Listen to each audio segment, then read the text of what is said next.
Good morning, students. In last class, we discussed about meristematic tissue and then simple permanent tissue. Simple permanent tissue में हमने क्या क्या पढ़ा था? Collenchyma, sclerenchyma और पैरेनकाइमा. आज हम बात करते हैं बेटा एपिडर्मिस की.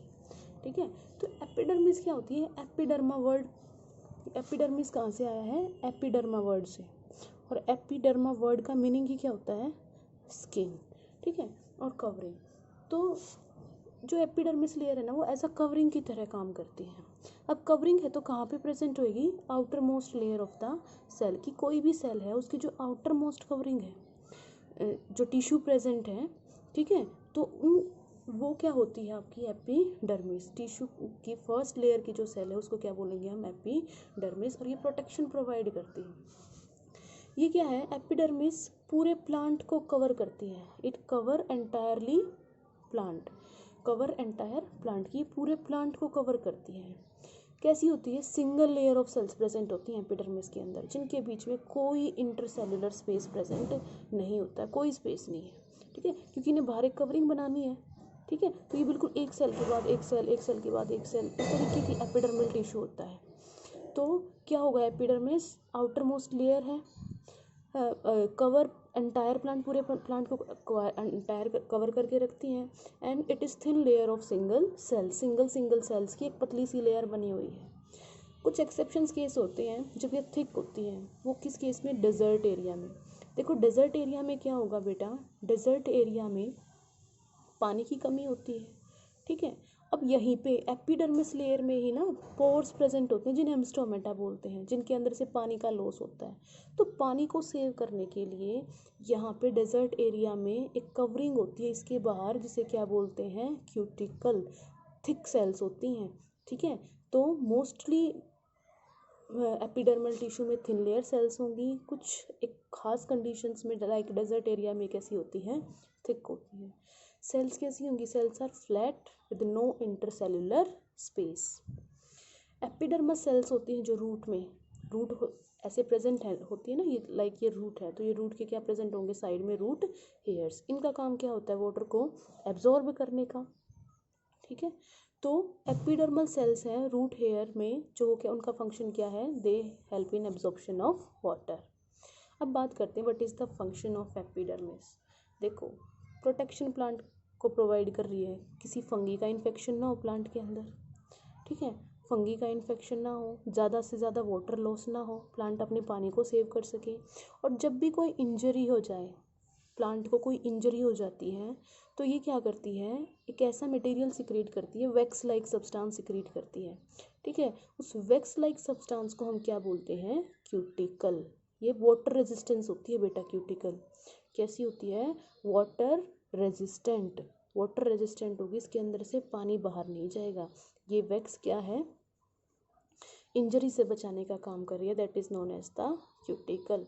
अब हम बात करते हैं जो स्टोमेटा प्रेजेंट होते हैं ना, वो भी एपिडर्मिस में ही प्रेजेंट होते हैं. जो लीफ की एपिडर्मिस होती है ना, लीफ की आपने अनाटमी देखी है? लीफ में क्या होता है? पहले अपर एपिडर्मिस, फिर कुछ ऐसे पैरेनकाइमा सेल्स होती हैं, pillar like spongy parenchyma, palisade parenchyma, और यहाँ पे ऐसे ऐसे सेल्स होती हैं स्पॉन्जी पैरेनकाइमा. और देन होती है लोअर एपिडर्मिस. मैं लीफ की बात कर रही हूँ बेटा. तो लीफ में यहाँ पे इन एपिडर्मिस में क्या प्रेजेंट होते हैं? स्मॉल पोर्स प्रेजेंट होते हैं, जिन्हें हम क्या बोलते हैं? स्टोमेटा. ठीक है, इन स्टोमेटा का स्ट्रक्चर कैसा होता है? ऐसा बीन शेप की सेल्स होंगी. ठीक है, और इन सेल्स के पास यहाँ पे अंदर एक सेल होती है जिसे क्या बोलते हैं? Guard cell. इस गार्ड सेल की वजह से स्टोमेटा ओपन और क्लोज होते हैं. स्टोमेटा की ओपनिंग और क्लोजिंग को यहाँ पे वाटर का लेवल मेंटेन करके रखता है. अगर यहाँ पे वाटर भर रखा है गार्ड सेल्स के अंदर तो स्टोमेटा ओपन होता है. अगर वाटर निकल जाता है तो स्टोमेटा क्लोज होते हैं. और ये गार्ड सेल क्या होती हैं बेटा? They are modified epidermal cell. क्या है ये? Modified epidermal cell. देन क्या फंक्शन होगा स्टोमेटा का? Exchange of gases, CO2 O2 को एक्सचेंज करना. जो प्लांट ऑक्सीजन का प्रोडक्शन कर रहे हैं उसे स्टोमेटा के थ्रू बाहर निकाल देते हैं. और फोटोसिंथेसिस के लिए प्लांट को क्या चाहिए? कार्बन डाइऑक्साइड, तो उसे अंदर लेते हैं. और दूसरा काम इनका है ट्रांसपीरेशन का. अब क्वेश्चन क्या अराइज होता है, व्हाट इज ट्रांसपिरेशन। ट्रांसपिरेशन क्या है? ट्रांसपिरेशन क्या होती है बेटा कि प्लांट के अंदर जो एक्स्ट्रा अमाउंट ऑफ वाटर होता है, क्या प्लांट के अंदर जो एक्स्ट्रा अमाउंट ऑफ वाटर होता है that is lost from the plant through stomata. किसकी फॉर्म में? In the form of vapours. Vapours की फॉर्म में वो पानी क्या है, स्टोमेटा के थ्रू बाहर निकल जाता है। इसे क्या बोलते हैं? ट्रांसपीरेशन। अब इस ट्रांसपीरेशन का ना बहुत ही बड़ा रोल है इन कंडक्शन ऑफ वाटर। अब वो पूछोगे कैसे कैसे ट्रांसपीरेशन वाटर की कंडक्शन करवा रहा है। कंडक्शन का मीन क्या है कि भाई प्लांट के अंदर जो वाटर की मूवमेंट हो रही है उसमें मेन रोल किसका है? ट्रांसपीरेशन का। अब इसको हम इस डायग्राम से समझते हैं। देखो यहाँ पे क्या है, मान लो ये अर्थ है, दिस इज वाटर जो सॉइल के अंदर प्रेजेंट है। तो वाटर को कौन एब्जॉर्ब करते हैं? Root hairs. वाटर को कौन एब्जॉर्ब करता है? रूट हेयर से वाटर एब्जॉर्ब होगा। अब पानी यहाँ पे आ गया। अब देखो होगा क्या बेटा, जो ये लीफ है यहाँ पे, लीफ के अंदर क्या प्रेजेंट है? एपिडर्मल सेल्स, वहाँ पे स्टोमेटा। तो एक्स्ट्रा वाटर क्या है? लॉस होता रहेगा बाय ट्रांसपीरेशन। अब जब ट्रांसपीरेशन से वाटर का लॉस हो रहा है, अगर मैं बात करूँ डे टाइम की, मान लो सनलाइट है, तो सनलाइट की प्रेजेंस में प्लांट क्या कर रहे हैं? फोटोसिंथेसिस। और फोटोसिंथेसिस के लिए उन्हें क्या चाहिए? वाटर और CO2। तो वाटर कहाँ से आएगा? वाटर की तो ज़रूरत है ना।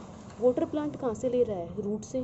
तो रूट ने वाटर को एब्जॉर्ब किया। अब ये रूट में से वहाँ तक लीफ तक कैसे पहुँचेगा? तो वो पहुँचने वाला रीज़न है कि जैसे ही सनलाइट ज़्यादा होगी तो वाटर की भी फोटोसिंथेसिस भी तभी होगी और वाटर की रिक्वायरमेंट भी है। लेकिन वाटर का लॉस भी हो रहा है सनलाइट की वजह से। जब ये वाटर का लॉस हो रहा है तो यहाँ पे पानी की क्या हो गई बेटा? कमी। इस पानी की कमी को पूरा करने के लिए लीफ में से ट्रांसपीरेशन की वजह से क्या होता है? एक कैपिलरी वाला एक्शन होता है। कैपिलरी का मतलब खिंचाव, ठीक है। कैपिलरी एक ऐसी पतली सी ट्यूब होती है बेटा, उसको जैसे ही पानी में डिप करते हैं ना तो उसमें पानी अपने आप ऊपर तक चला जाता है, क्योंकि वो इतनी नैरो ल्यूमेन होती है, इतना कम रास्ता है उसके अंदर कि पानी का प्रेशर अपने आप बन जाता है, सक्शन बन जाता है। तो वाटर का एब्जॉर्ब प्लांट कहाँ से कर रहे हैं? रूट से। पानी की रिक्वायरमेंट कहाँ पे है? लीफ में फोटोसिंथेसिस करने के लिए। तो ट्रांसपीरेशन की वजह से एक सक्शन पुल बन जाता है, एक खिंचाव बनता है, ठीक है। जिसकी जैसे हम ग्लास में जूस पी रहे हैं, हम स्ट्रॉ से पी रहे हैं, तो हमने क्या किया? उसको सक किया। ऐसे ही प्लांट का जो लीफ है उस ट्रांसपीरेशन क्या कर रहा है? पानी को नीचे से ऊपर की तरफ सक कर रहा है, एक ट्रांसपीरेशन पुल जनरेट कर रहा है, ठीक है। So this is the role of transpiration and photosynthesis. दूसरा, अब और ट्रांसपीरेशन का क्या काम है? It prevent plant from over heating. Plant को ओवर हीट होने से बचाता है। कैसे बचाएगा भाई ओवर हीट होने से? देखो प्लांट ने क्या किया, जैसे ही ज़्यादा सनलाइट थी तो वाटर लॉस हो गया, ठीक है। किसकी वजह से? ट्रांसपीरेशन की वजह से। अब जब वाटर का लॉस होता है तो प्लांट को क्या है, जो मतलब प्लांट ज़्यादा हीट की वजह से प्लांट ने वाटर का लॉस कर दिया, और फिर ऊपर से क्या है? पानी, मतलब यहाँ से रूट से पानी फिर से क्या चला गया? ऊपर लीव्स के पास। तो इसने क्या किया? कूलिंग प्रोवाइड की। दूसरा ये क्या करवा रहा है? ट्रांसपोर्टेशन ऑफ वाटर, जो हमने अभी समझा। अब आपके लिए क्वेश्चन है बेटा, why do plant in desert areas have a waxy coating of cutin over them? I hope आप इसका आंसर कर सकेंगे। अगर नहीं करते हैं then you can ask me in comment section.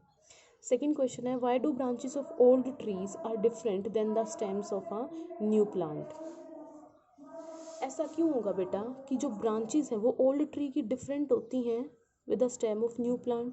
देखो जब एक न्यू प्लांट की स्टेम आती है ना तो उसको कॉन्टिन्यूसली ग्रो करना है। ग्रो करने के लिए वहाँ पे कौन सा टिश्यू प्रेजेंट होगा? Meristematic tissue.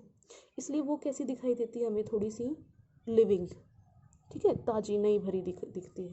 लेकिन जो ब्रांच होती है ना ओल्ड ट्री की, उनका मेरिस्टेमेटिक टिश्यू किस में कन्वर्ट हो जाता है? डिफ्रेंशिएट हो जाता है डेड सेल्स में, ठीक है।